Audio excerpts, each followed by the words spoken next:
Best.Podcast.Ever is sponsored by the Gertzberg Law Firm, a full-service business law firm in Cleveland and Chagrin Falls that's changing the way businesses retain their attorneys. Go to gertzberglaw.com to learn more. While you're there, check out Cover My Six, a complete legal audit of the 6 areas that most often create or prevent business lawsuits and government investigations. Go to covermysix.com to learn how we keep you safe. Enjoy the show. Ladies and gentlemen, you're about to listen to the best podcast ever recorded.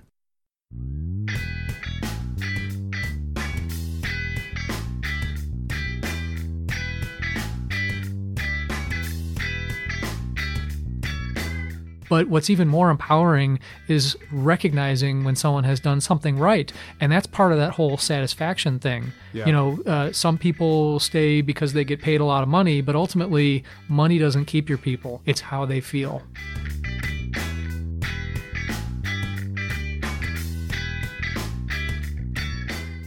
Hey folks, Alex Gertzberg here. Thanks for tuning in.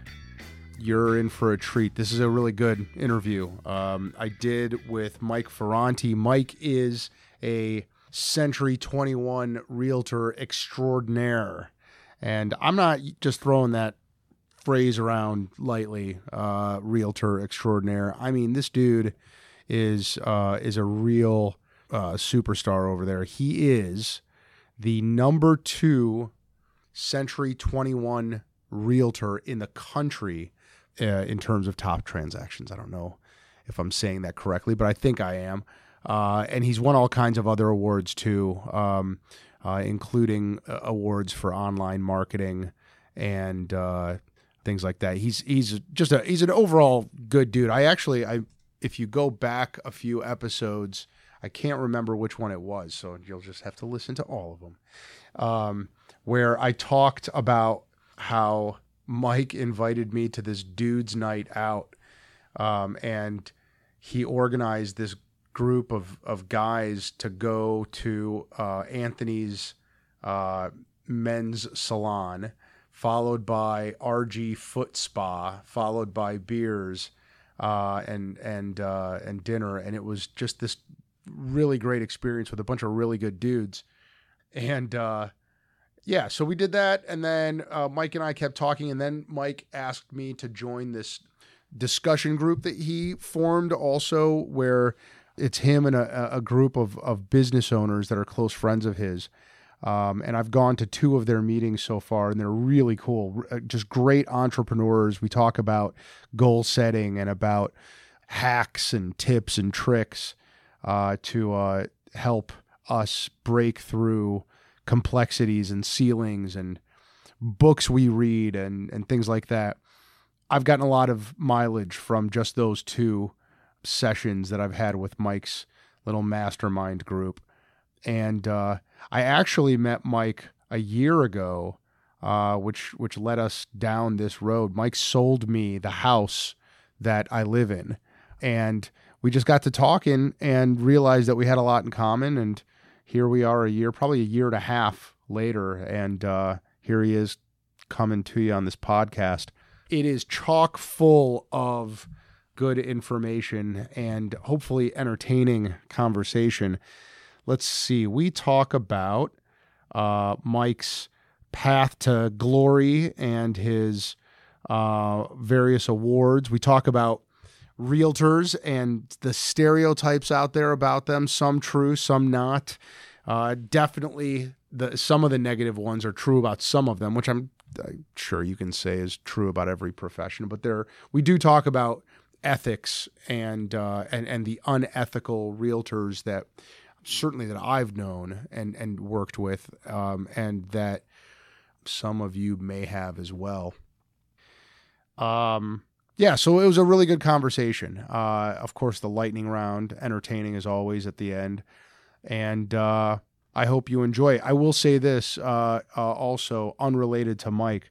In the last week or so, we have rolled out this vulnerability assessment for our clients. If you go to covermysix.com and you're a business owner, you're going to want to check out the quiz that we put up there. It's a 10-question quiz. And if you want to know how exposed you are to lawsuits and to government investigations, to disgruntled employees, and all of the parade of horribles that non-compliance with legal best practices involves. Well, check that out. So Cover My Six is it's a service that we offer here at the firm. I'm really proud of it, actually. It's something that we've developed over the last few years that no other law firm does. It's an audit for business owners and executives of the 6 areas most likely to affect a business's liability. I think actually you may have heard Julianne talk about it in the intro to the show here. So that's really exploding, and it is an innovative, I'd like to think a pretty disruptive way of doing business with your lawyer, in the sense that you typically would call your lawyer reactively, right, when things are going south. And this is a way to help businesses be proactive about it, so you can spend less money and have less headaches and less distractions and less stress in running your business, so you don't have to think reactively. Anyway, Cover My Six as a concept has also rolled into this quiz that we developed. And so go to covermysix.com, and there should be a link there for Are You Exposed? Take the quiz, click on that, and see how you do. Again, if you're a business owner, if you know any business owners, or if you are in leadership in a business of really any size, check it out, evaluate yourself. If you can do better, then give us a call. So let me stop talking and start talking instead to Mike Ferrante. Enjoy this episode, folks. I know I did. Thanks.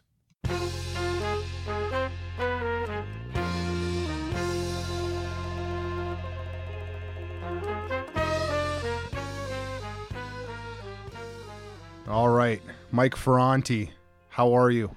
Fantastic. Thanks for having me, Alex. Good. Is it Ferrante, or is it? If you were the first Ferrante off the boat, how would they have pronounced it? It would have been Ferrante. With the hand gesture. That's right. Ferrante. Gotta have the hand gesture. Ferrante. Yes. Do you know what part of Italy they would have been coming from? I do. Which one? So my dad is really into the whole Ancestry.com thing, and next time I see him, he's going to lay it all on me. I've seen bits and pieces, but Grandma's side of the family is from just outside Rome, a little town called Interdacqua, and the Ferrante side is mostly Sicily, so don't mess with me. All right. I was thinking of messing with you, but now that I know that you're Sicilian... Yeah, there's something about that. The whole vendetta, the Sicilian vendetta thing, there's really something to that. Yeah. Yeah. Man, I got a theory about that. I got a theory about this. All right. Tell me, I could be completely far off, but the people that I know from, 44 years on this planet that have had the worst tempers were Greek, Italian, and Lebanese people. You know what they all have in common? They're all Mediterranean people. Okay. Right? Now, I know some Israelis, right, that have an incredibly bad temper. But that temper is also tempered by, and I can say this because I'm Jewish, by the Jewiness of it, right? Which is not explosive. It's more like guilt trip related, yes. Right? Like at some point you get angry, but then you just get frustrated and just start kvetching about stuff. Here's what, there's no segue to what I'm about to ask you. So we'll just pretend that there is.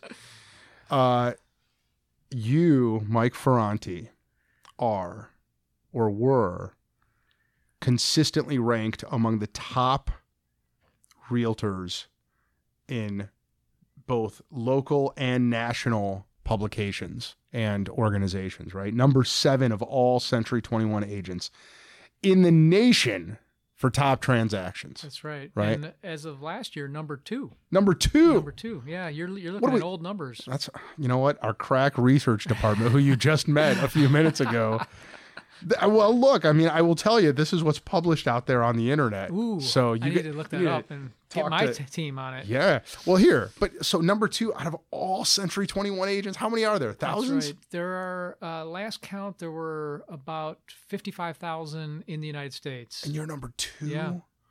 Dude, I was 9th in my class in law school, and I thought I was king shit of the universe. You're 2 out of thousands. Yeah. All right. So that's then 2018.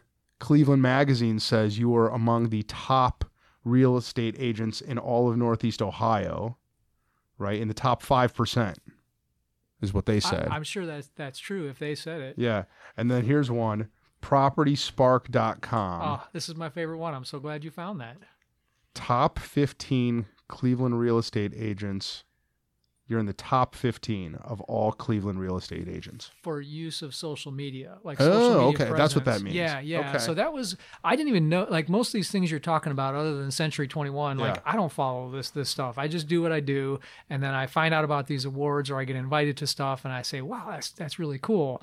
But the whole Property Spark thing, someone else told me about that. They did an independent thing to try to figure out like who's using social media and who's like, remember the Clout score thing? That was a thing for a while. There was an app called Clout and they would give you a Clout score. And so if you had a really high Clout score, you might get invited to like grand openings of restaurants, like George Takei. You know who he is, right? Yeah. His Clout score would be like 99 out of 100. But anyway, so Property Spark did something essentially that's like a Clout score for social media. And I don't remember what number I was ranked, maybe 9 or 11 or something. Yeah. Out of all Cleveland area agents, and they did really all of Northeast Ohio, they did this by like going online and like looking at people's Facebook pages and YouTube channels and just different stuff. And when I saw that was actually something I was really proud of because we'd put a lot of effort into that and it was pretty exciting to see that. What kind of effort did you put into that? So let's talk. I was going to drill down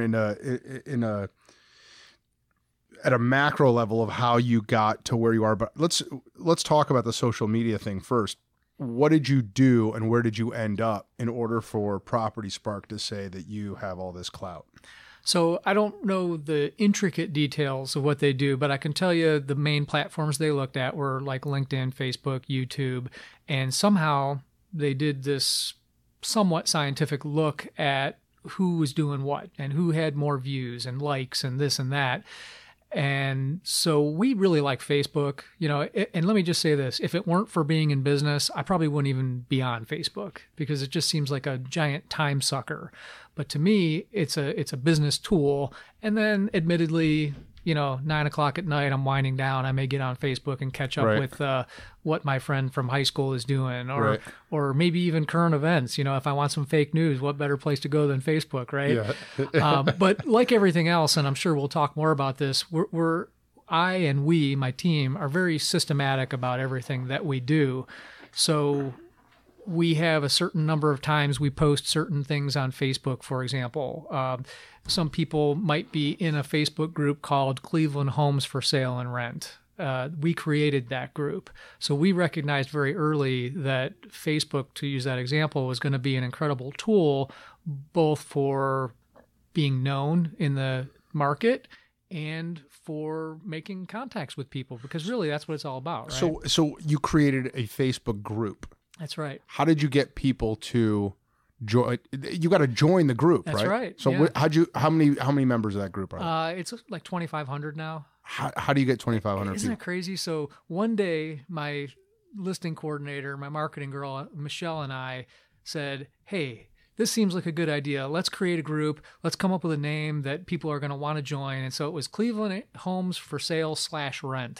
That, because people, when they go on Facebook, they search for things that interest them, and those groups will pop up if it matches the keywords. So we came up with that name, and then you just start by inviting your friends. You just start. There's a button you click and it says invite people. And what happens is they tell 3 friends, and like the old shampoo commercial, and so on and so on, and it literally just snowballs. So now on a daily basis, we get probably 5 to 10 requests to join this Facebook group that we created, and we've really honed it and, made it better over time. We've got questions you have to answer now to get in, real basic things. And are you pushing out content that way too? Or is it all discussions amongst themselves? So this group we created, it's very, very specific.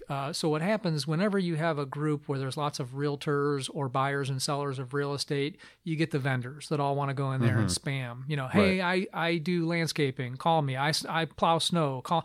So what we didn't want to happen was for this group to become a billboard for people to come and advertise. So we made it very specific. And again, one of the principles in business, I think, is, get specific about your business. The niche-y. saying, riches and niches yes. is the thing I heard. So we only allow topics of conversation related to homes for sale and rent. Right. Okay. So there's some peripheral things that my team will look at and say, well, we'll let that in. Okay.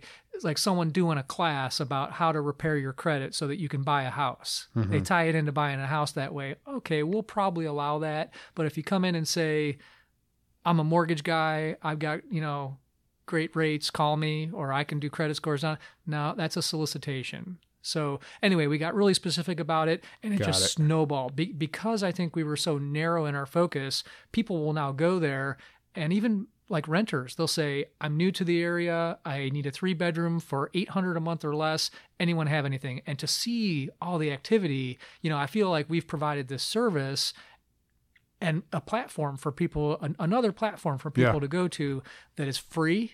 And it provides a service to both the buyers, sellers, renters, everybody. That's brilliant. Is it the kind of thing that to get to number 2 in the country of Century 21 and to get to number 9 based on social media with Property Spark, and all these other accolades and awards that you've gotten, what we see here in the public is just the success, right? And we see that obviously you have this incredible reputation, and you have, and you put up some huge numbers, right? What don't we see? As an example, did that Facebook group that turned into this huge success, were there failed online marketing ideas before then? Or was that this spark of ingenuity that, just instantly turned into a success? Walk us through some of that sausage making. That's a great question. And I think anyone with an entrepreneurial spirit goes through that. You come up with 10 ideas, 9 of them are losers, and that one is a winner. I mean, I don't think that's anything unique. If you start asking me which ones failed, there's probably still a few of them out there. So we thought, hey, if specific and narrow is good, how about Cleveland Heights homes for sale and rent? How about Euclid homes for sale and rent? And those groups still exist, and they have dozens of members, right? And occasionally I'll see a post there, and when we get a listing, we'll post it in that specific group. But they didn't go crazy like the Cleveland group did. But you go out there, you try a bunch of stuff, and some is going to work and some isn't, and that's okay. So same questions, but generally in your business, right? I keep coming back to this number 2. How many Century 21 agents you say there were? Last I heard, there was about 55,000 in the U.S. And what's kind of interesting is Century 21 is global.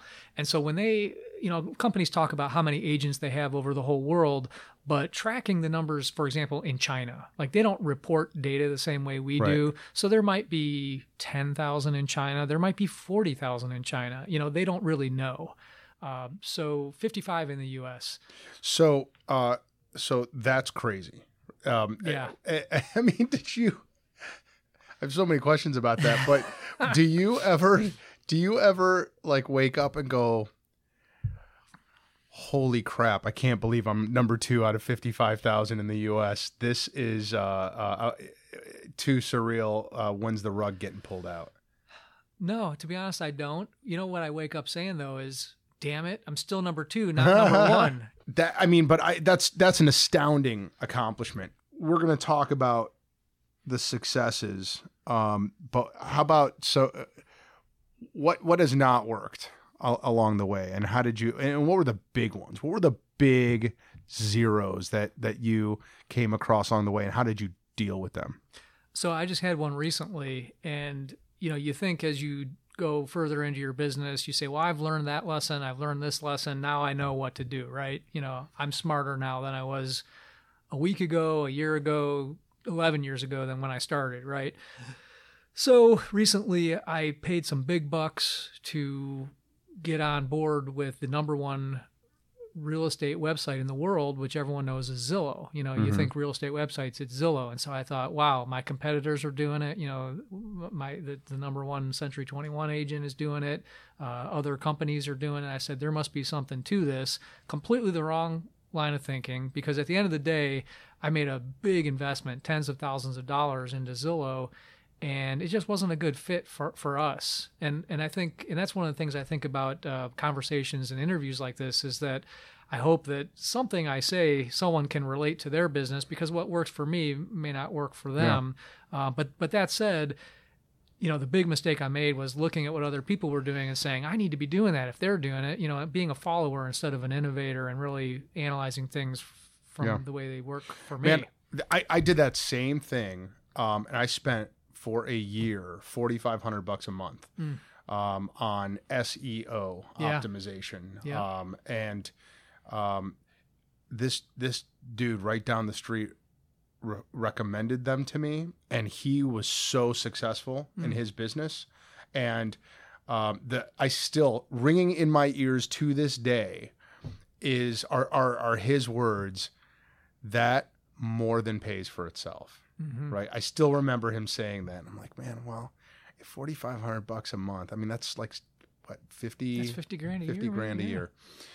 If that more than pays for itself, orders of magnitude more, right? I mean, that's hundreds of thousands of dollars in new business, right? I had to cut them off after a year. Primarily because I couldn't it may have paid for itself, but I couldn't quantify it at all.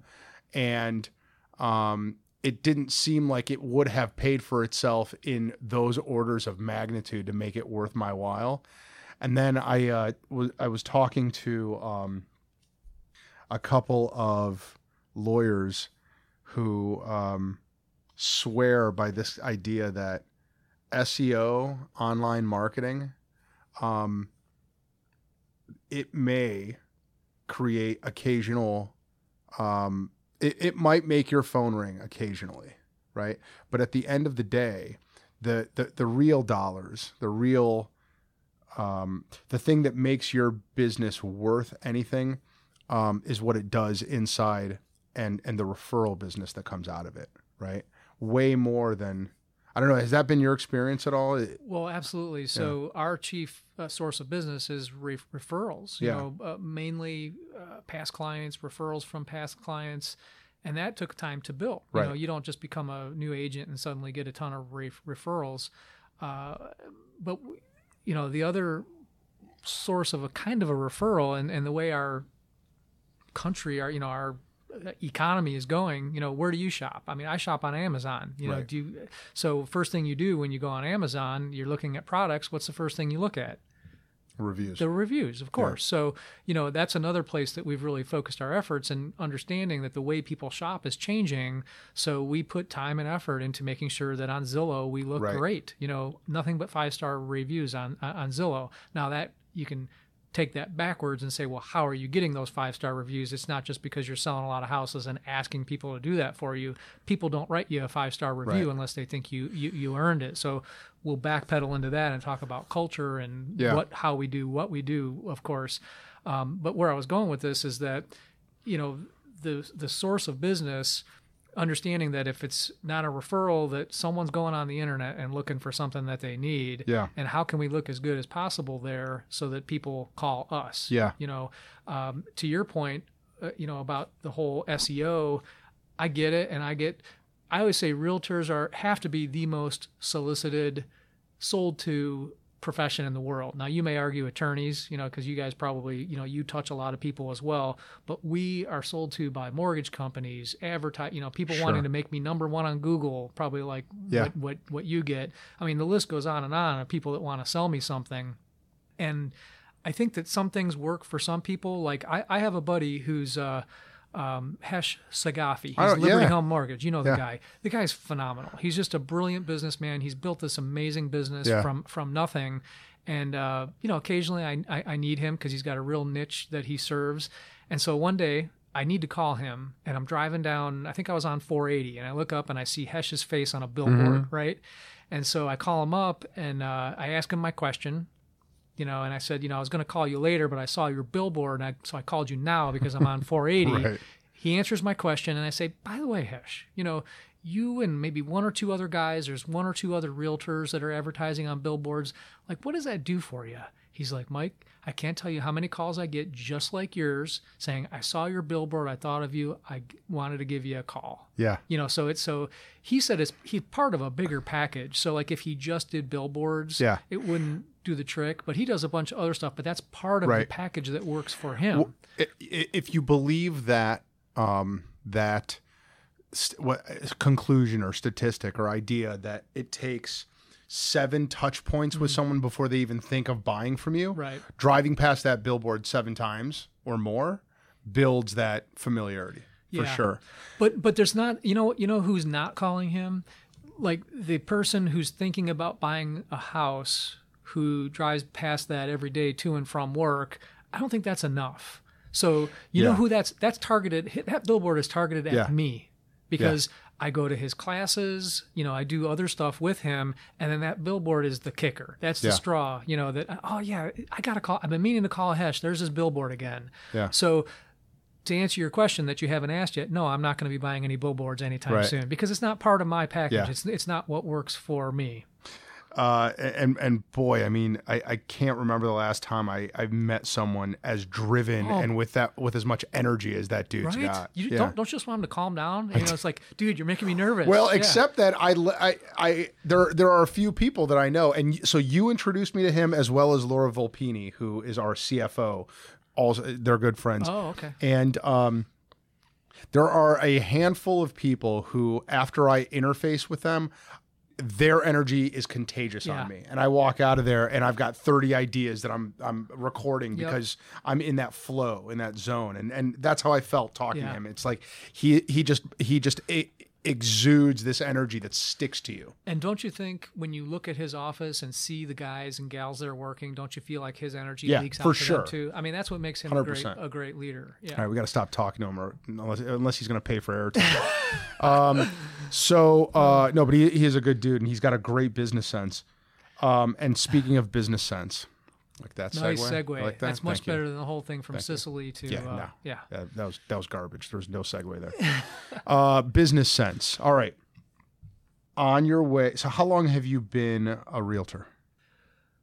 So I've been licensed in real estate since 2008, and I've been in real estate though since I graduated from college. Okay. So I graduated from Case with an MBA, Weatherhead School of Management, 91. And I got right into investing in real estate. And for many years, I thought, maybe I'll get licensed. And I never did. So I know a lot of people, you probably say, I've always dreamed of being a doctor or a lawyer or a fireman or whatever. I never dreamt of being a realtor, which is kind of interesting. I really backed into the career. I always had an interest in real estate, but I started out as a part-time agent thinking, this is a good way to make some extra money. In 2002 or 2008? In 2008. As the market was crashing, right? Yeah, so you're doing the math there? That's bizarre. Yeah. And how old are you in 2008? Do you remember? So 10 years ago, how old were you? I just turned 51, so 41.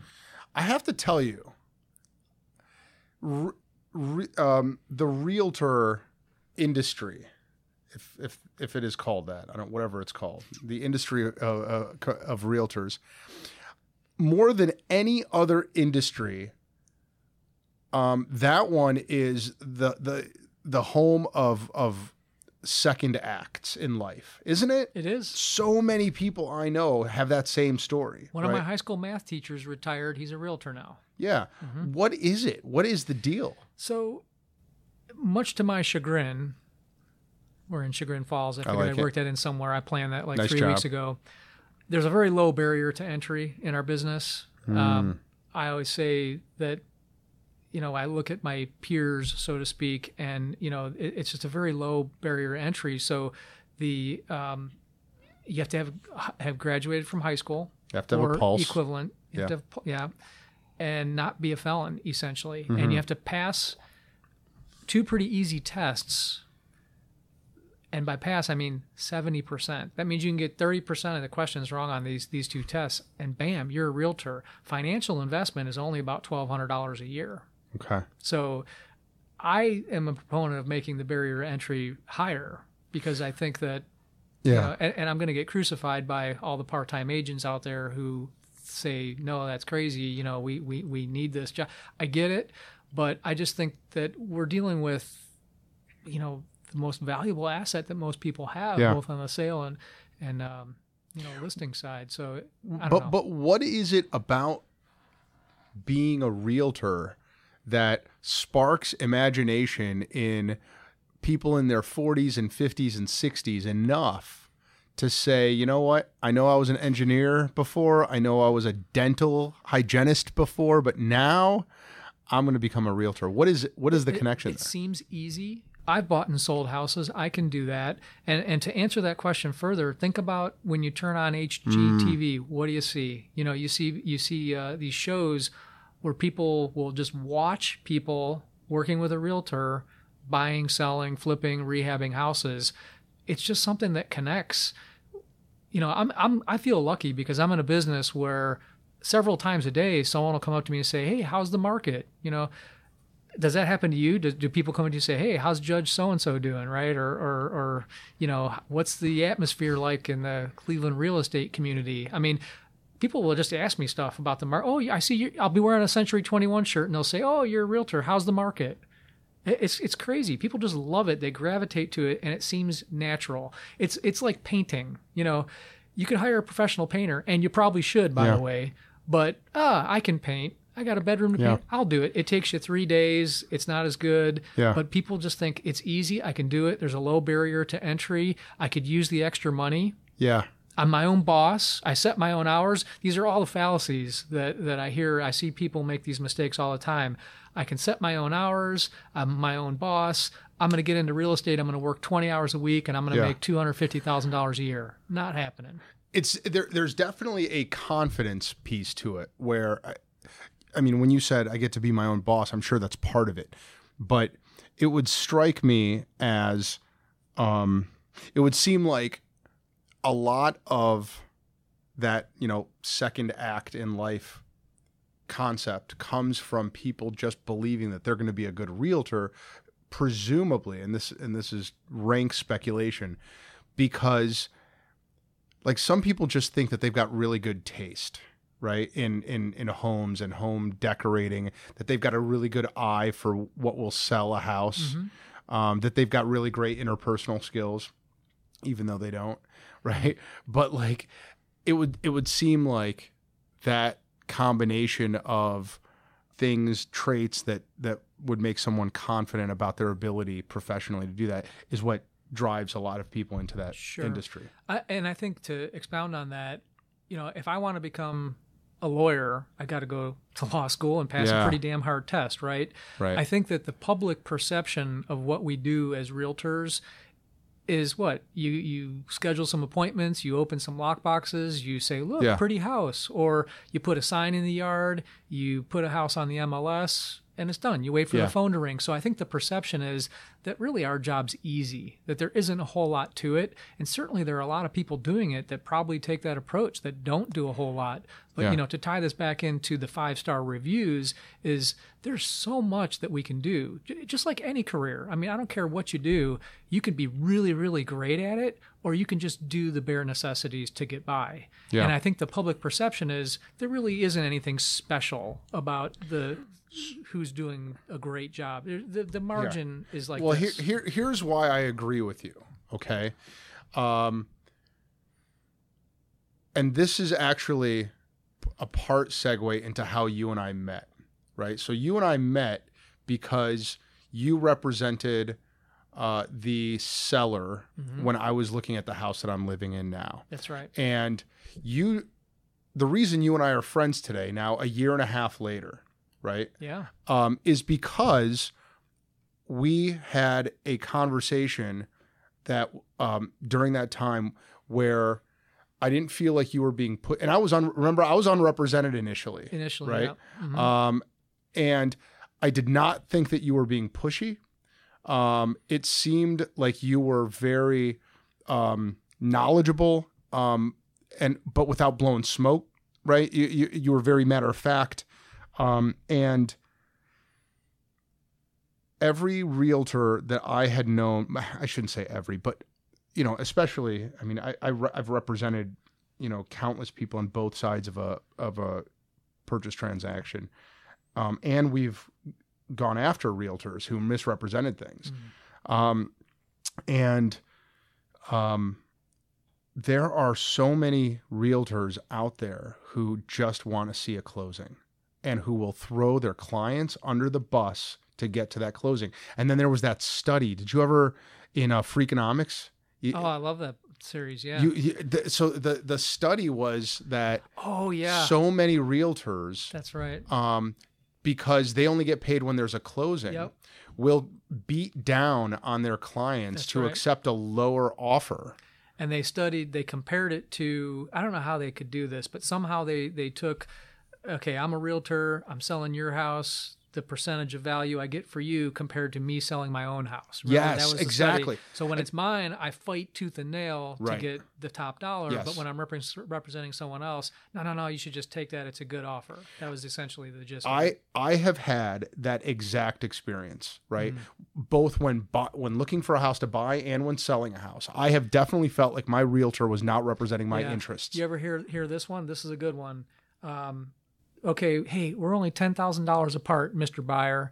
That's only $10 a month on your monthly mortgage payment. Yeah. It's only $10 a month. Who cares? Just come up $10,000. I hear that and my skin crawls. Yeah.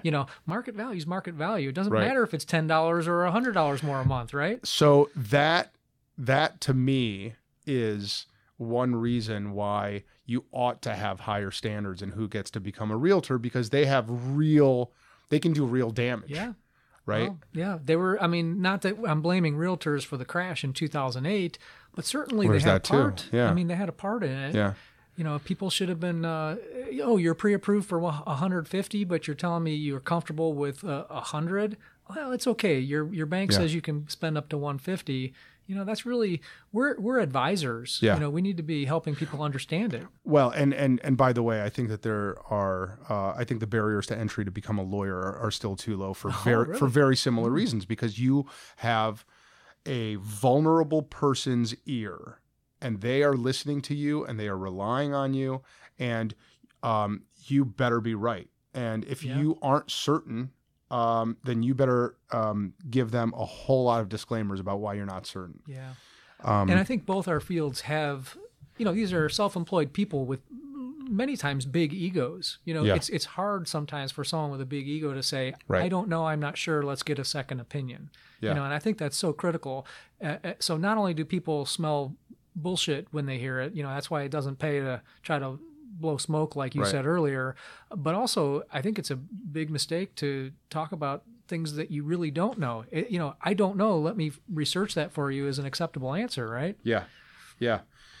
The thing of it is, and this is where I think that Century 21 and the other brokerage houses are selling themselves well and selling their people well, is there's only one person on the planet who can call themselves the second best Century 21 agent for top transactions in the nation.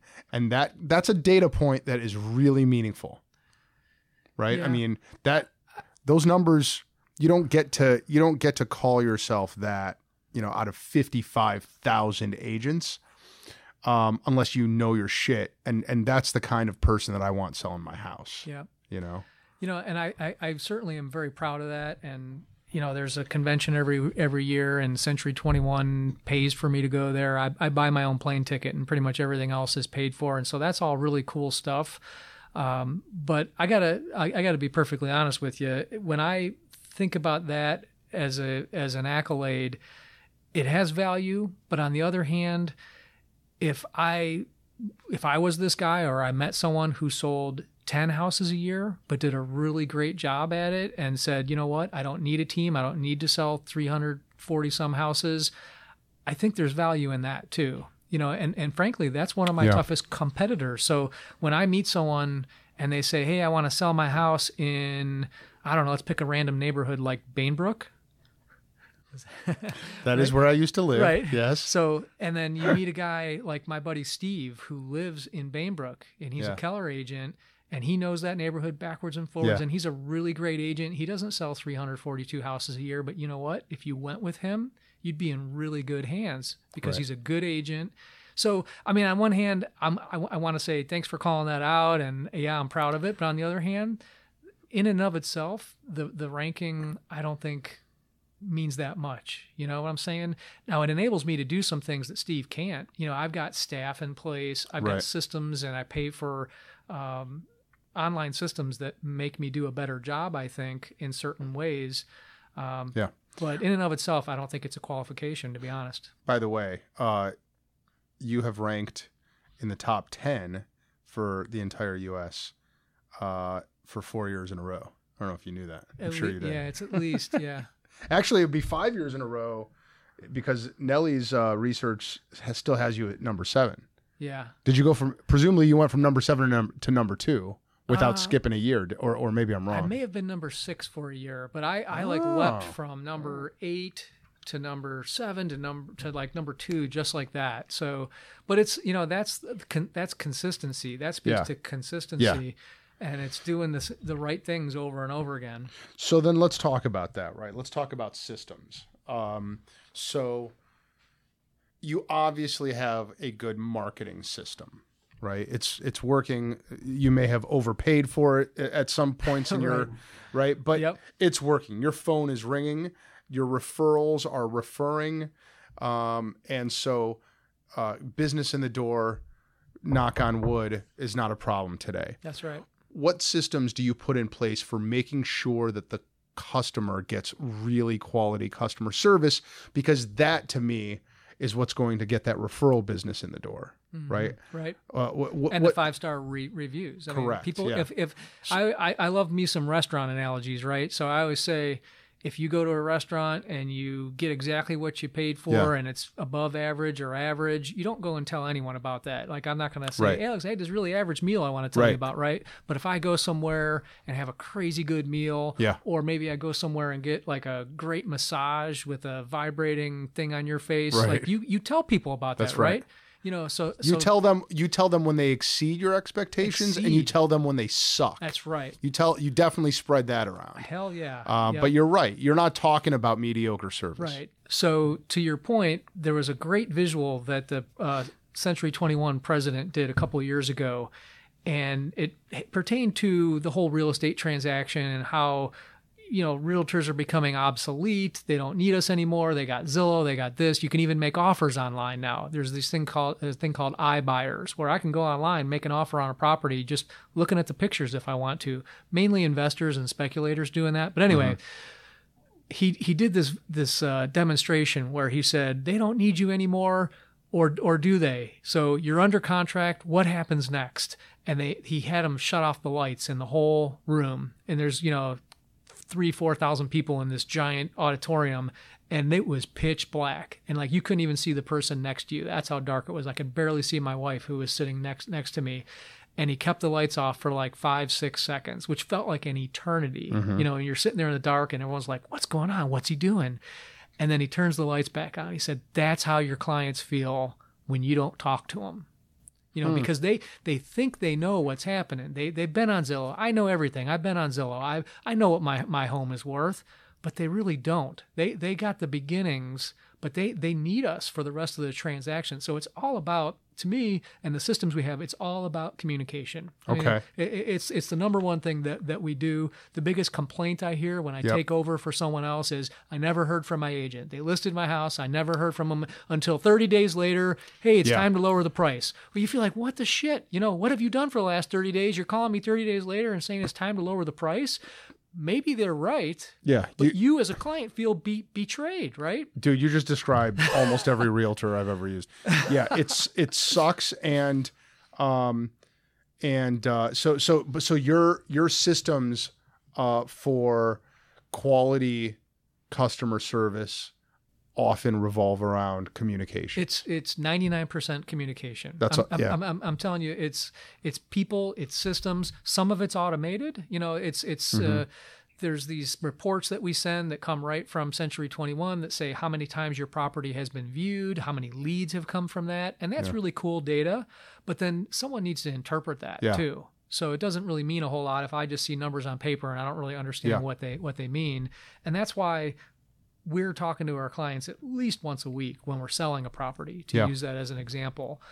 And we have multiple people talking to them as well. Yeah. So, you know, you get to do a certain volume. I can't, again, to go back to a restaurant analogy, you know, when I am at a restaurant, I don't call the manager out for a glass of water, right? So I've got a waitress, I've got a busboy, I've got someone who seats me, I got people cooking the food, you know.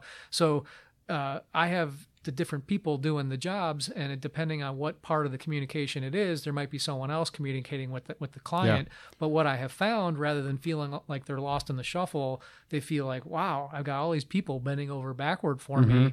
What really gets me going, Alex, and I can't even, like, and you probably get this about me. I guess my whole thing about number 2 probably gives this away. But what really gets me going is when I see a review online and it's 5-star and it has my name on it, but they don't talk about me.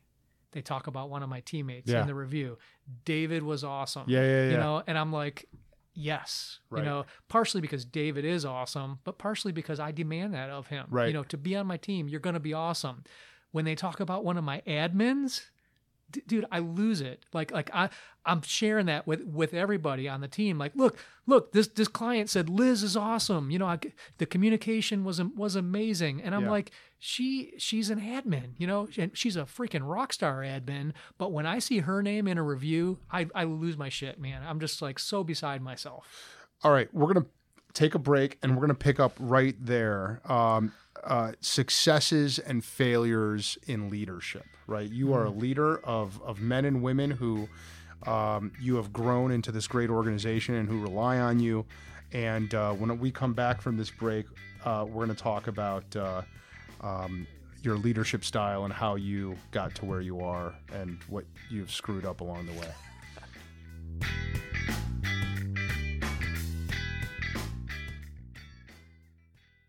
Hey folks, Alex Gertzberg here. I am CEO of the Gertzberg Law Firm and Cover My Six. And I hope you're enjoying the show so far. I wanted to take a quick second to tell you about something special we're doing at Cover My Six. If you own or run a business, I want you to go to covermysix.com to see if you qualify for a no-cost business vulnerability assessment. My business lawyers will meet with you in person, go over your customer contract, your employee handbook, and your other key legal documents, and help you spot any legal minefields that they see. We'll also give you some guidance on how to stop those minefields from blowing up your business. So go to covermysix.com to see if you qualify and to sign up. Thanks, and enjoy the rest of the show.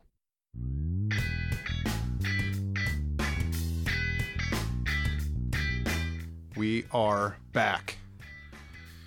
You said that you started in 2008 with this office. Is that true? Yeah. All right. So over the last 10 years, you've grown it from what size to what size?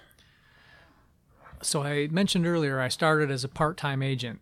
Real estate was never going to be my career as far as being a realtor. Like I always enjoyed the investment aspect of it. I just love it, you know. And that's answers part of your question about why people get into real estate, because it's something that people are just interested in, you know. But I started in 2008 as a part-time agent thinking this will be some good extra money. So I was one of those people that it was a second gig, right? I was a construction project manager. My first year, I sold 12 houses. Second year was 35. Third year was 65.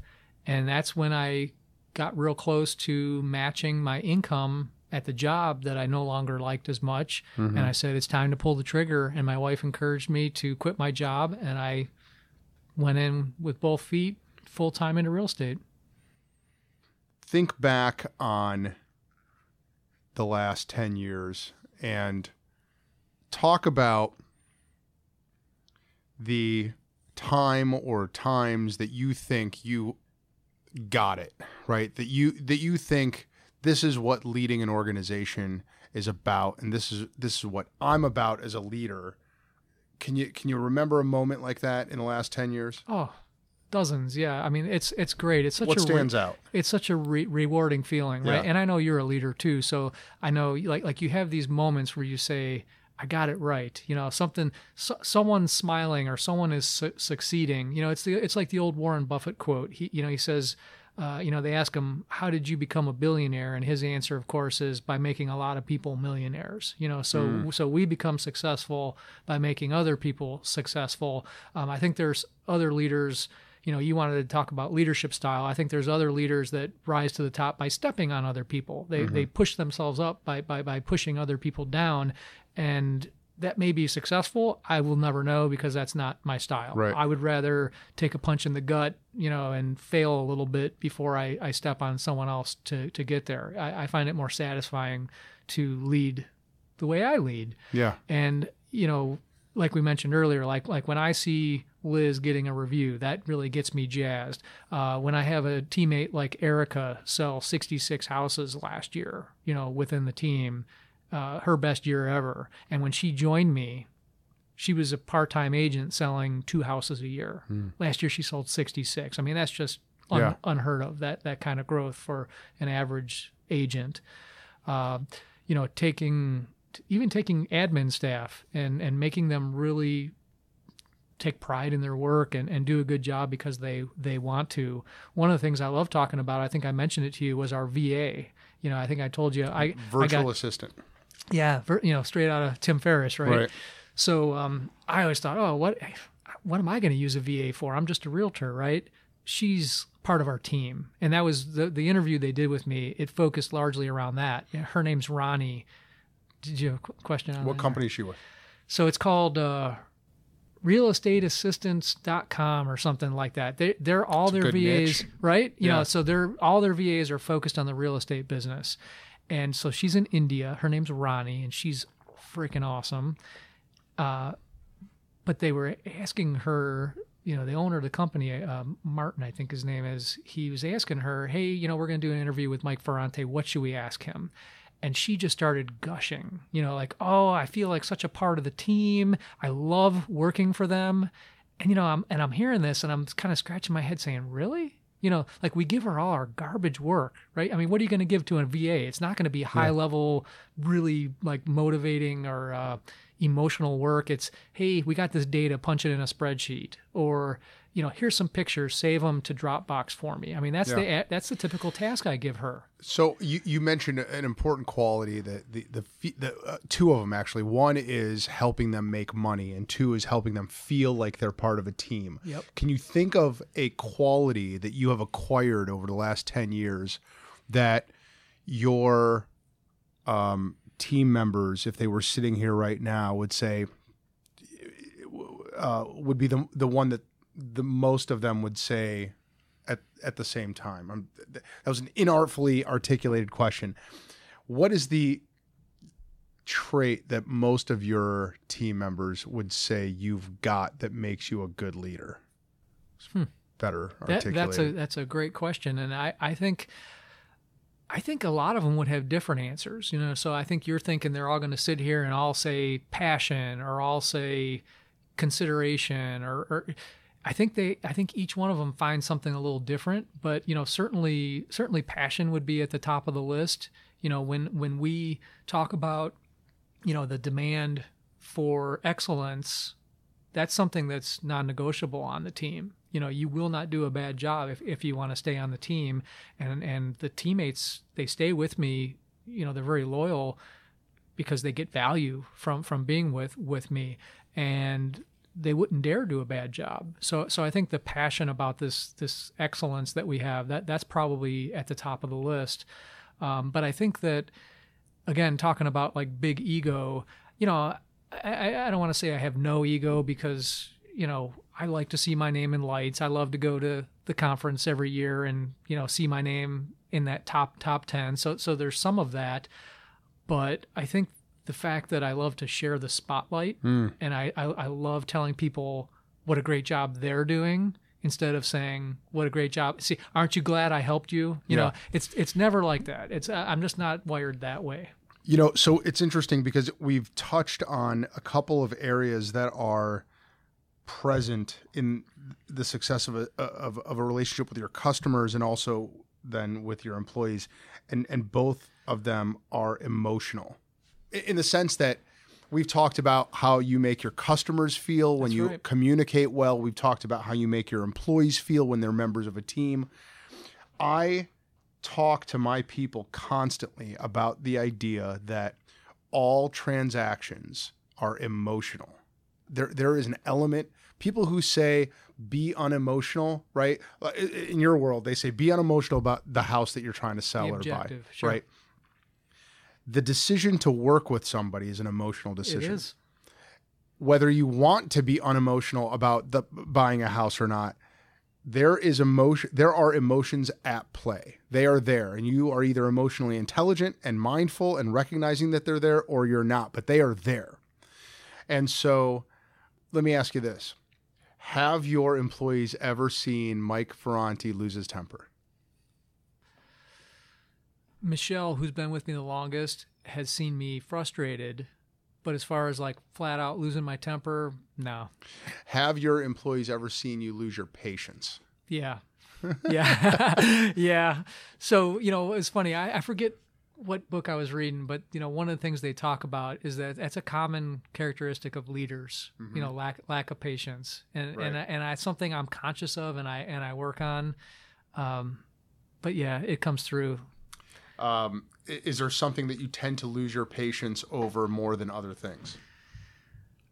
Man. So, you know, one of my pet peeves, I guess, if you will, is having to explain the same thing more than once, you know, and so when I'm looking for staff, that's one of the things I'm conscious of. And when we're training people, I'll often bring someone in for a day or a half a day and work with them because I want to see if I show you how to do this one time, do I have to show you 3 more times before you get it?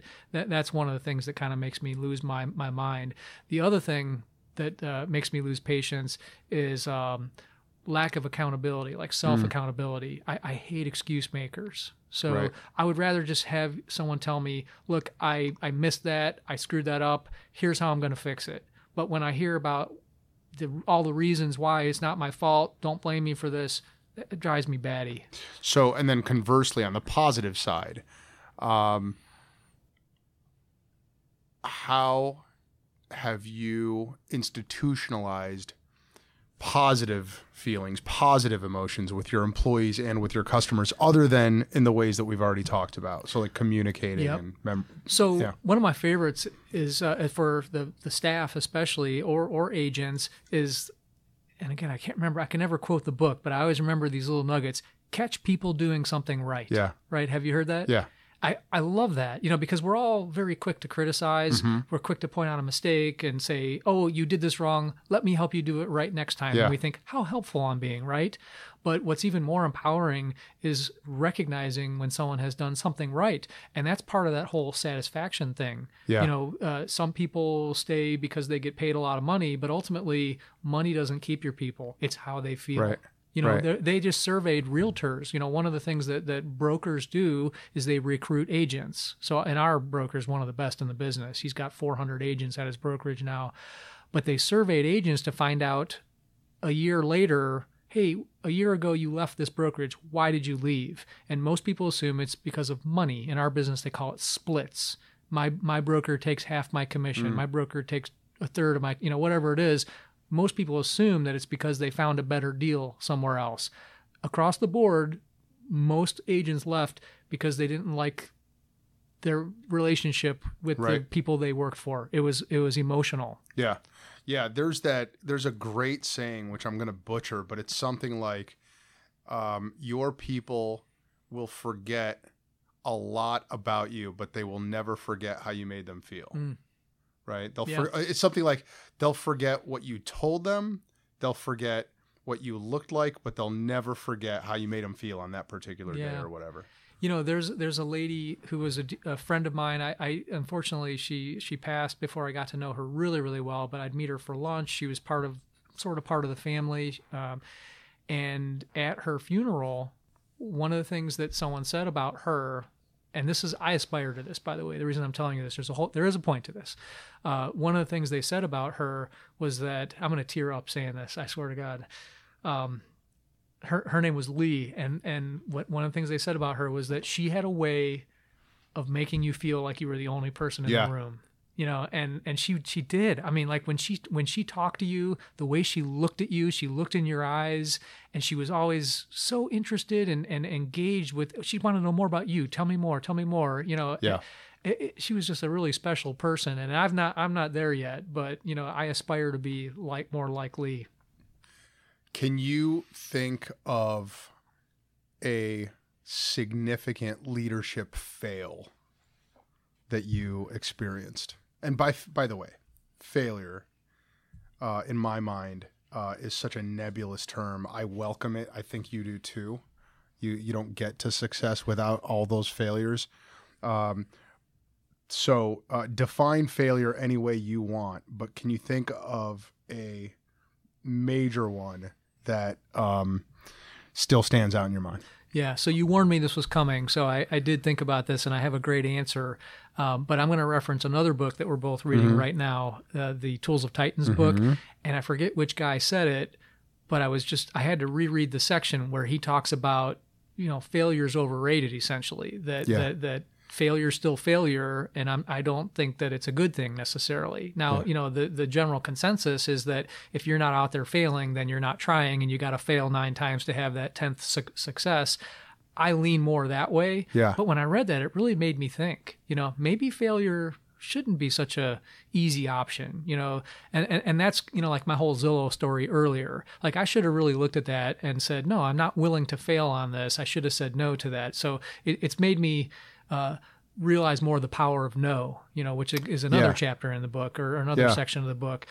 So anyway, I'm becoming less accepting of failure. But that said, it's not one specific instance, but what I'm going to tell you is that I used to be really, really bad at hiring, and I'm better now, but I still don't feel like I haven't mastered. I think it's probably something that a lot of us struggle with, but I went through a lot of people to get to the staff that I have today, and I'm a little embarrassed by that. You know, every time I had to let someone else go or someone else left me because I didn't hire the right person, it was very frustrating, and I'd always look at it and try to analyze it and say, how could I have avoided this mistake? And I never really came up with a good answer. You know, now I've got some better tools in place and better systems in place to do a better job hiring, but it's not good for them or me, right? I mean, the last thing someone wants is to work a job for 3 months and then have to go find another job. So yeah. I think most leaders would say that some of their biggest failures came from hiring the wrong person. I'm guessing it might have been Peter Thiel who said, I don't accept failure as an option. But it doesn't matter. Yeah. Here's why I totally disagree with that. Nobody sets out to fail, right? Right. When you're doing it, when you're making that call, you're expecting it to succeed. What he's saying, I think, whoever that person was, when he says failure is overrated, try not to fail. I think what he's basically saying is think better, be more strategic. Don't look forward to failing because you need to avoid it like the plague, right? I think that's what, I think we all need to do a better job of the risk reward analysis. So, you know, what happens if I fail, and then compare that to what happens if it wins. Right. You know, another Warren Buffett quote that I just heard recently. This blew my mind. You know, he's golfing with someone, and a guy says to him, "Hey, $20. I'll bet you $20. You know, you don't hit a hole in one." And he's like, you know. Warren Buffett's like, well, what are the odds? You know, what odds are you going to give me? And he's like, I don't know, 10,000 to 1. And he goes, no, I don't like the risk reward. Now, if it was 1,000,000 to 1, and this is $20, and the guy's like, come on, it's $20. You won't bet? No, I'm not going to bet you $20 at 10,000 to 1 because it's not, the risk reward isn't there. So even Warren Buffett said, you know, I'm not going to fail with this $20. even though it's only $20. And I think that's the attitude that we fall into a lot. Like, like we're looking at an advertising opportunity or a hire or whatever it is, and we say, it's only X. Yeah. And we say, it's okay, because if it doesn't work out, it's only X. I think really what it comes down to is that if you welcome failure, you eliminate fear. You start from getting rid of the fear of trying, of the fear of failing, right? Sure. And I don't know. I mean, so I still fail more than I succeed at things, and it took me a long time to become good with it, but now I think that a lot of the success of my firm anyway is the direct result of the people here not being afraid to fail, at least when it comes down to trying new things in court and in transactions and analyzing how crazy it really is. Next, first you say, yeah, let's push the boundaries here. Then you say, okay, is it worth it? You know? I agree. And it's, you got to create that culture of risk taking, but it has to be calculated risk taking. Right. The last thing you want is for your people to be afraid to try something because you're going to scream at them because it didn't work out. Exactly. The greatest innovations happen on the shop floor, right? So you want your people to be willing to experiment and even tell you their ideas. You don't ever want them to feel like they can't come to you with an idea. Yeah. Because you're going to say, oh no, that's not the way we do it. Mike Ferrante, are you ready for the lightning round? I'm ready. Do you need to take a break? You good? I need a sip of water here. Take a sip of water. Yes. So my intrepid co-host, who is not here, asks her lightning round questions first, and I will ask hers on her behalf. Okay. As though she were sitting right here. So Molly's questions are, what are you binging right now? Nothing. Excellent. Her second question is, complete this sentence. A perfect day for me is... Kayaking. I do that from the first time we met. That's right. And walking the dog twice. Wow. That's a great perfect day. There could be some other stuff mixed in too, like maybe some work. Yeah. But no. I love it. Simple, inexpensive. Molly's third lightning round question is, what song do you never want to hear again? Okay, if I answer the question, I have to explain it too, because it's Rolling Stones' Paint It Black. Well, you definitely have to explain it, and it better be a damn good explanation, Mike Ferrante.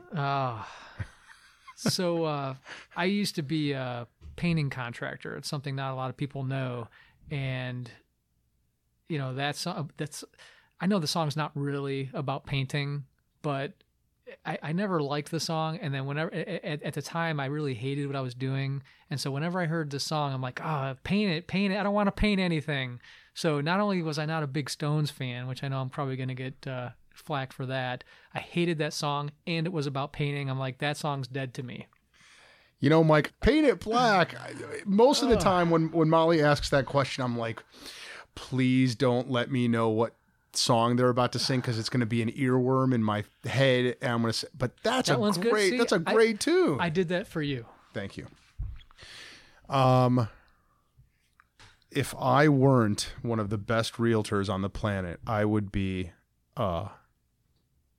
beach bum. Excellent. You've given this some thought. You know what? I think that's going to happen for you, Mike. I think it's only a matter of time. It is. That's why it's so easy. Yeah, that is going to happen. Our good friend Christy George, who publishes a magazine called Neighbors, was a guest of ours a couple times, and we have named a lightning round question after her called the Christy. Oh, nice. I know Christy, of course. You know Christy? She's in my BNI chapter. Oh, look at that. Yeah. All right. So here's the Christy. All right. If you could interview any person who ever lived, who would it be? So I think that it would have to be, and I'm going to preface this by saying I'm not a very religious person, but I got to interview Jesus, right? If you wish, sure. I'm not going to push back on this, Mike. I know you're Jewish and all, but so is my wife, so I can say controversial stuff about the Jews. But yeah, all right, yeah. No, you're so that's the one. I mean, because you can ask some really big questions of sure, Son of God. I mean, so another great one would be Harry Houdini. Ooh. I mean, if you want to get less huge, I think Harry Houdini would be an awesome interview. Yeah. Okay. All right. Now we got the softballs out of the way. Here's my lightning round questions, and this may be the most difficult part of not just this interview, but your entire life. All right. I'm up for it. I will not fail. You are stranded, shipwrecked on a desert island for a minimum of 3 months, but which could be the rest of your natural born life. You may bring with you any single author's entire bibliography. Which author do you read? Just one. Just one. All of their stuff, possibly for the rest of your life. Wow. I want to say this really obscure author by the name of Joel Rosenberg, who wrote some really great fantasy stuff. I love fantasy stuff. The problem with Joel is that he doesn't have enough. So believe it or not, I would probably go with Stephen King. Excellent. Yeah. Oh, I know I'm by myself, and I'm probably going to be terrified looking over my shoulder the whole time, but I just think his stuff is great. Yeah. My favorite book, pleasure book, The Stand. So even if I could bring just one book, hey, I'm going to get my money's worth, 900 some pages. I'm going to bring a big book and read The Stand over and over again. But Stephen King's got so much. Yeah. Same desert island, same shipwreck, same period of time. Anywhere from 3 months to the rest of your life. You may now bring with you any single musician's entire discography. Could be a person, could be a band, but that's all you're listening to for a minimum of 3 months. Could be the rest of your life. Who do you bring? So when do the hard questions start? Wow, Mike. Is that right? So, man, you stared death in the face just now and you said, bring it on. This is easy for me because, again, I'm going to go for a lot of material. Okay. And my favorite band ever, The Cure, Robert Smith, possibly the best singer ever. It's a bold statement, Mike. Wow. I mean, and to hear their early stuff, it's completely different than later. Cure, hands down. Interesting. Yep. What is the habit or routine that you do on a regular basis that has given you the most mileage? Okay, that's a tough one. But I can still answer it. All right. It's date night. So Ooh. I think we've talked about this. Yeah. Yeah. So, like most marriages, I'm sure everyone's got their ups and downs. Being in real estate, it's very demanding and the time schedule is all over the place. So, those people we talked about earlier that think, I'm my own boss, I set my own hours. That's not true. You've got dozens of bosses, all who want your time, and it's very easy to get sucked into the job. My wife calls them Pop-Tart realtors. Whenever someone pushes down the button, they pop up like a Pop-Tart, and it's very easy to fall into that trap. So I was basically giving my wife the leftover time, which was not a good formula. Things were going poorly, and that's when I committed to every week date night, whether it's dinner, whether it's staying home and I make dinner and we watch a movie or a TV show, or there's something. Sometimes it's a foot spa. Every month or 2 months we go to the foot spa, but I typically plan date night and it's set aside time. It probably saved my marriage. And I know that sounds crazy to say that one little change, but doing something once a week on a regular basis probably saved my marriage. Awesome. All right. The last and final lightning round question is,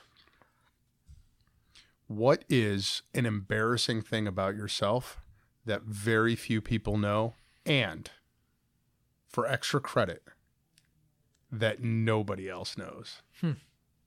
Take your time. Well, and we can edit this, right? You got to keep that comment in. Not this part. No, yeah, of course we can. No. So I'm gonna get. You said be honest and emotional and all this. So I'm going to share something, and people may or may not have noticed it. And I share something with Tony Robbins. Tony Robbins, I don't know if you probably know this because you know all this stuff about these big, powerful guys that teach us how to do better. But Tony Robbins was a stutterer.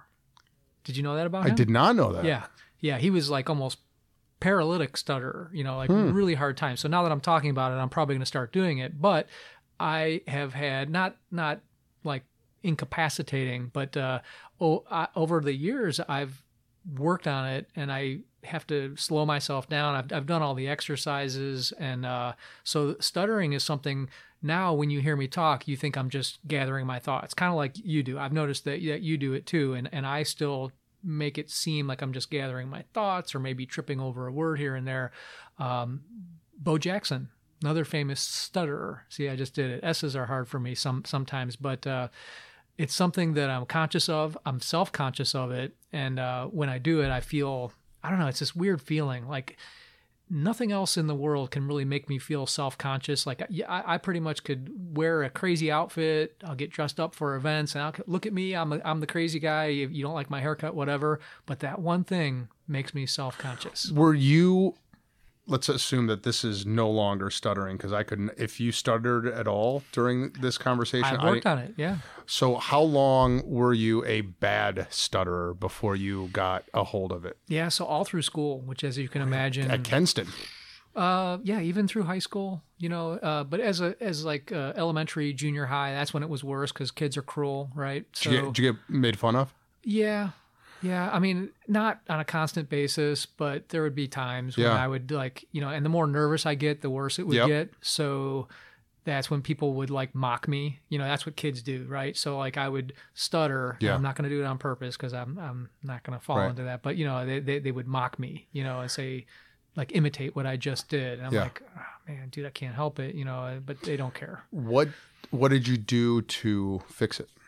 Well, so I did a little reading. I finally figured out, what, maybe I can fix this. It wasn't so bad that I had to go to speech therapy or anything. And really, after reading about it a little bit, it seemed like the main reason that people stutter is because their brain is working faster than their mouths can move. And so a lot of what I did was slow down, just slow down, because I'd be stumbling to get words out, and I would get stuck like in a loop almost, like a skipping record. Right. And I couldn't get out of it. I almost had to, like, when I catch myself doing it, I almost take a deep breath and a longer pause, maybe not as long as I'm, elaborating here or exaggerating here, but that's what you got to do. You just slow down and start over. So it was all through school. And to this day, sometimes like I'll get stuck on a word and do it. And I try not to let myself get too hung up on it, though, because the more I get that feeling in my stomach, that nervous pit of your stomach feeling that you get when you're doing something that's making you nervous.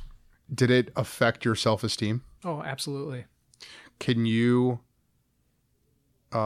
think of times as an adult when you felt those self-esteem issues in a way that traced back to that time?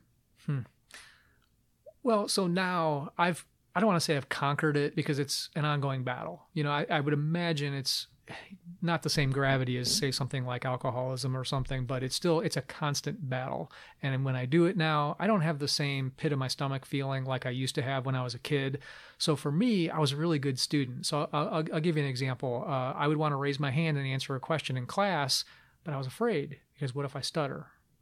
So that it impaired my ability to participate in class because I was afraid, but I would fight through it. And then if I answered it and was fine, great. But occasionally I'd stutter, and then I'd get more nervous and I would stutter worse. And so it was this kind of vicious cycle. But as far as an adult, the one place that it hurt me a little bit was in meeting people.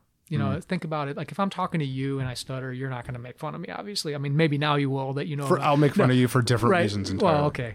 But think about 23-year-old Mike trying to meet a girlfriend. Right. It's hard enough to work up the courage to go talk to a girl, let alone to talk to the girl and worry about, am I going to stutter when I come to her and say, do you can I buy you a drink? Or did you just fall from heaven? Or any of the other numerous great pickup lines I had? The real answer to the question, what's an embarrassing thing that very few people know about, is that you used to pick up girls with that line. Did you just fall out of heaven? Oh, I have. That's the material I give free. If you want the real material, you got to pay for that.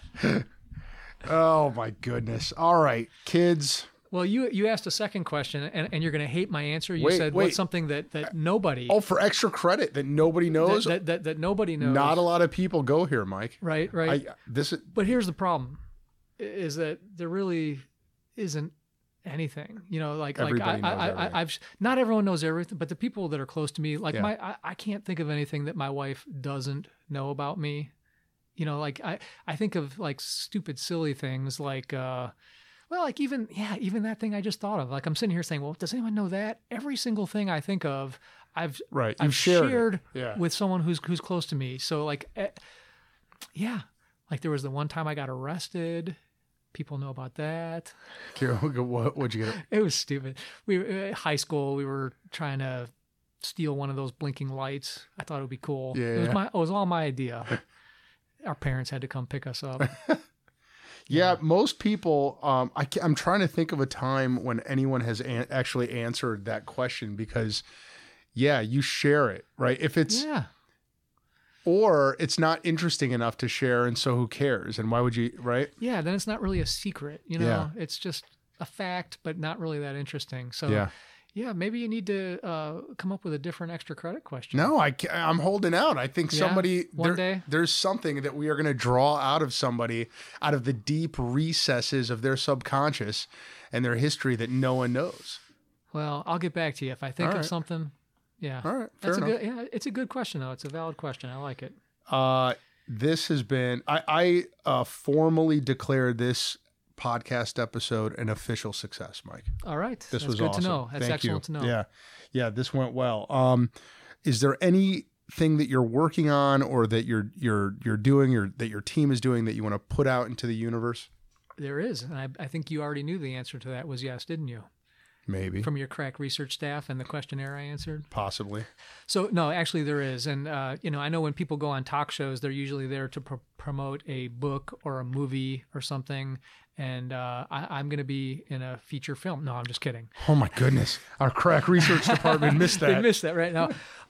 The big event that we have coming up, and I would love to get this out there if I may, Soul and Home Days is coming up. And I love doing events and I love giving back. That's one of the cool things about being, quote, successful is that you can start thinking about, well, how can I give back? How can I give back? And when you don't have anything to give, you look forward to the day that you can. So Soul and Home Days, we have a booth coming up. And I thought to myself, I don't want to just do a real estate booth. Hey, I'm Mike. I'm your local realtor. Come and talk to me about buying and selling your home. So we took a totally different spin on it. And we said, all right, I'm going to buy a booth. And of course, I'll be wearing Century 21 gear, but we're doing animal rescue. We can't even go into a rescue place. I can't even go into Rescue Village without wanting to take every single animal home. And so what we did is we got 3 different rescue groups involved, and we're going to sell raffle tickets. We're going to take donations, and it's going to be an animal rescue booth sponsored by us, the 21 Mike team and Century 21 Homestar. Awesome. We've got Rescue Village. A lot of local people know Rescue Village. They're phenomenal. They're really well funded, but hey, they agreed to work with us. We're going to give them part of the proceeds. Doberman Underground, they're a Doberman rescue group. And then we've got Labrador Retriever, Lake Erie Labrador Retriever Rescue. That's their full name. So we've got 3 groups. They're going to bring ambassador dogs and or rescue dogs. So we're going to be the booth with the puppies. Awesome. And 100% of whatever we raise at the booth is going to be split between those 3 groups. And that's July, I wrote it down so I wouldn't forget, 27 and 28 or 28 and 29. Now I forget. Whatever the Saturday, Sunday is. Yeah, well, you told Nellie it's July 27th and 28th. That must be it. Yeah, so whatever Saturday and Sunday. So you guys want to go to Soul and Home Days and look for the Century 21 Homestar booth and see some cute puppies. That's right. That's the and move. Give us some money and we'll give it to the groups. Yep. Folks, 2 things. One, if you go to gertzberglaw.com and you own a business, there is a quiz that we developed that we just rolled out. So you may be among the first people. Mike, you should do this. You're a business owner. Okay. It's a 10-question quiz for you to assess how vulnerable you are to lawsuits. Got to cover your 6, dude. Got to cover your 6, man. Got to cover your 6. Hey, Mike, check out also covermy6.com. Oh. Yeah. It's funny that you just said that. Cover My 6 is a legal audit of the 6 areas most likely to cause a business to get sued. Interesting. Yeah. Yeah. It's this little thing we do over here at the firm. It is actually something I'm immensely proud of. Yeah. So take the quiz, figure out what you're doing wrong, and then give us a call and we'll fix it for you. And then the other thing you have to do, because you have now listened for darn near 2 hours, I guess, depending on how much the editor takes out because it was boring. Let's say probably most of it. We'll call it like hour and a half to 2 hours. If you've listened to this point in the podcast, it means that you are either Mike's wife or Nellie, our intrepid producer, or one of 1,500, at least 1,500 downloads a month is what we're getting now. So thank you for listening this far. I very much appreciate it. This is episode 90. So we've done this 90 times, Mike. Amazing. And a lot of you listening have been listening since the beginning. And it's funny, Mike, because I talk to these folks. I talk to people, and it's the strangest thing. It's the strangest thing to hear somebody talk about how they've been listening to your thing that you created from day one. 2 years ago, Molly and I started doing this. And if you are one of those people and you know who you are, I really, really, really appreciate it. I hope that if you're not one of those people, you're about to become one of those people.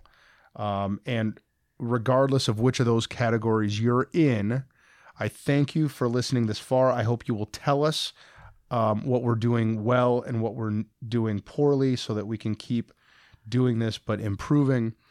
And wherever you're listening to this, whatever platform, iTunes or Stitcher or Spotify, there's probably a way for you to leave a review. I hope you'll do that, especially if it's a positive review. But even if it's not, just make your mark and let us know how we're doing. And thank you for listening. We will see you next time.